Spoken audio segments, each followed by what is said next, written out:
یہ بات ہے آج سے 6 سال پہلے کی، جب ایک نوجوان لڑکی جس نے ابھی میٹرک ہی مکمل کیا تھا یہ سوچ رہی تھی کہ اب آگے کیا کیا جائے۔ ایک بات تو کلیئر تھی کہ کچھ ایسا کرنا ہے جس سے لوگوں کے لیے آسانیاں پیدا ہوں، میں ان لوگوں کے کام آ سکوں جنہیں میری ضرورت ہے۔ میرے پاس اکثر ایک سوال آتا ہے کہ یہ آپ کیوں کر رہی ہیں؟ تو کہانی اس وقت سے شروع ہوتی ہے جب میں 5 سال کی تھی۔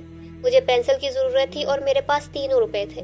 دکاندار نے یہ کہتے ہوئے مجھے پینسل نہیں دی کہ پتہ نہیں کہاں کہاں سے اٹھ کر آ جاتے ہیں لوگ، جنہیں یہ بھی نہیں معلوم کہ پینسل کی قیمت اس وقت 5 روپے ہے۔ یہ بات میرے ذہن سے چپک گئی۔ میں جیسے جیسے بڑی ہوتی گئی یہ بات دل سے نہیں نکال پائی کہ 2 روپے، صرف 2 روپے کی کمی سے میں پینسل نہیں خرید سکی۔ اور تبھی جب میں اپنے ارد گرد ضرورت مندوں کو دیکھتی تھی تو یہ سوچتی تھی کہ میں ضرور ایک دن ان کے کام آؤں گی۔ میٹرک کے ساتھ ساتھ میں نے دینی تعلیم بھی جاری رکھی اور اپنی سکلز پر کام کرنا شروع کیا۔ یہ وہ وقت تھا جب میں نے ایک ادارہ بنانے کا سوچا۔ جب گھر والوں کو اپنے ارادے سے آگاہ کیا تو سبھی نے میری مخالفت کی، اس کام کو مشکل اور ناممکن قرار دیا۔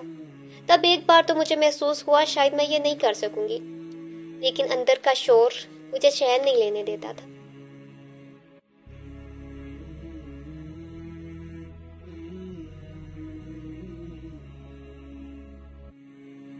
اپنے لوگوں کی مدد کے لیے کچھ بھی کر گزرنے کا جذبہ مجھے سکون سے بیٹھنے نہیں دے رہا تھا۔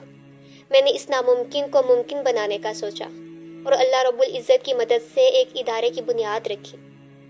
یہ ادارے کا پہلا سال تھا۔ رمضان آیا تو میں نے بابا سے بات کی کہ اپنے ادارے کی طرف سے مجھے کراچی میں سحر و افطار کروانا ہے۔ بابا نے کہا رانی کراچی ہی کیوں، کوئی اور ضرورت مند علاقہ کیوں نہیں؟ تب میں نے ریسرچ کی تو پتا چلا سب سے زیادہ قحط اور برے حالات اس وقت تھر پار کر کے ہیں۔ تھر جو ایک ریگستان ہے جہاں لوگ بھوک اور پیاس کی شدت سے تڑپ رہے ہیں، جن کے لیے روزہ رکھنا واقعی بہت مشکل امر ہے۔ میں نے بابا کو تھر کے حالات کا بتایا اور وہاں کام کرنے کی اجازت چاہی۔ اجازت ملنے پر میں نے دوست احباب سے رابطہ کیا اور سپورٹ کی درخواست کی۔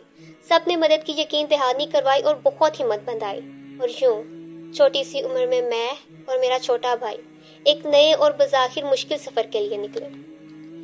میں اس سے پہلے سندھ کبھی نہیں گئی، لیکن میرپور خاص میں بابا کے کچھ رشتہ دار تھے۔ ہم پہلے وہاں گئے، وہاں ایک ٹیم بنائی اور تھر کے لیے روانہ ہوئے۔ ہمیں نہیں معلوم تھا کہ یہ کیسے ہوگا، لیکن ہم اتنا جانتے تھے کہ ہمیں یہ کرنا ہے اور ہم کر سکتے ہیں۔ ہمیں معلوم تھا کہ یہ مشکل ہے، ناممکن نہیں، لیکن اس ناممکن کو ممکن بنانے کے لیے ہمیں بہت محنت کرنا پڑے گی۔ لیکن ہم تیار تھے، اسی کے لیے تو ہم گھر سے نکلے تھے۔ ہم نے تھر میں کام شروع کر دیا۔ پورا رمضان ہم نے وہاں گزارا، سحر و افطار کا انتظام، راشن کی تقسیم اور سب سے بڑھ کر پانی کے لیے کوشش، جس کی تھر میں اب بھی ضرورت ہے، تب بھی ضرورت تھی۔ یوں شروع ہوئی ہماری کہانی، تھر سے، تھر کے لوگوں سے محبت کی کہانی، جو آپ کے ساتھ مخلص تھے، جنہیں آپ کی مدد کی ضرورت تھی۔ اس کے بعد اللہ تعالیٰ نے ہمارا ساتھ دیا اور ہمارا کام بڑھتا گیا۔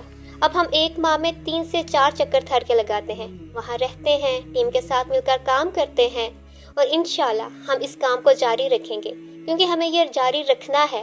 یہ کام، یہ لوگ میرا سکون ہے، یہ میرے لوگ ہیں، یہ میرا ملک ہے، اور مجھے اپنے لوگوں کا ساتھ ہر صورت دینا ہے۔